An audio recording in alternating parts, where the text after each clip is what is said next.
CMRL Exalogic ഇടപാടിൽ vigilance അന്വേഷണം ആവശ്യപ്പെട്ട മാത്യു കുഴൽനാടൻ MLA നൽകിയ ഹർജി തള്ളി.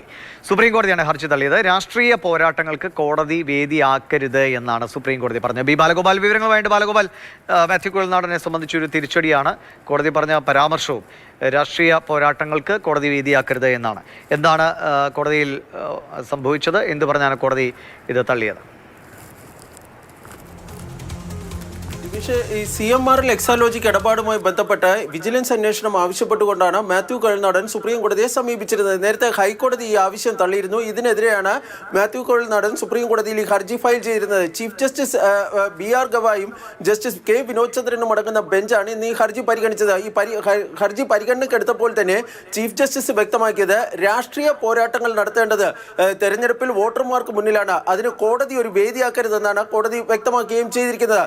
ഇതുമായി ബന്ധപ്പെട്ട് വളരെ വിശദമായ ഈ പരിശോധന കേരള ഹൈക്കോടതിയുടെ ഭാഗത്ത് നിന്ന് ഉണ്ടായിട്ടുണ്ടായിരുന്നുവെന്നും കോടതി ചൂണ്ടിക്കാണിക്കുകയും ചെയ്തു. തുടർന്ന് ഈ ഹർജിയിലെ ചില പരാമർശങ്ങളെ സംബന്ധിച്ച് രൂക്ഷമായ ചില നിരീക്ഷണങ്ങളും സുപ്രീം കോടതിയുടെ ഭാഗത്ത് നിന്ന് ഉണ്ടായിട്ടുണ്ട്. അതിൽ പ്രധാനപ്പെട്ട ഒന്ന്, മുഖ്യമന്ത്രിക്ക്, അതായത് വീണ വിജയന്റെ കമ്പനിക്ക് നൽകിയ പണം എങ്ങനെയാണ് മുഖ്യമന്ത്രിക്ക് നൽകിയതെന്ന് പറയാൻ വേണ്ടി കഴിയുമെന്നാണ് ഈ ബെഞ്ചിലെ അംഗമായിരുന്ന ജസ്റ്റിസ് K വിനോദ് ചന്ദ്രൻ ചോദിച്ചത്.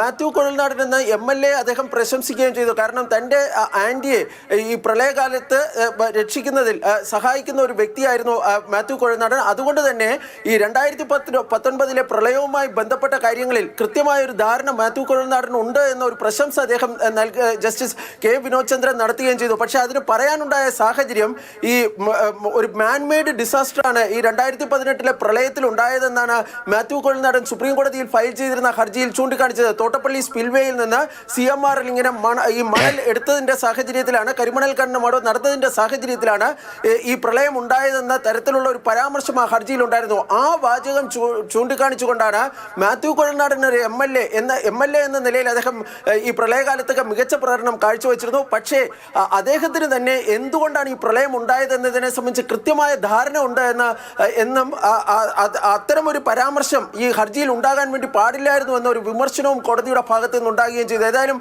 മാത്യുവിനെ സംബന്ധിച്ചിടത്തോളം ഒരു കനത്ത തിരിച്ചടിയാണ് ഇന്ന് സുപ്രീം കോടതി തിരിച്ചടിയാണ്.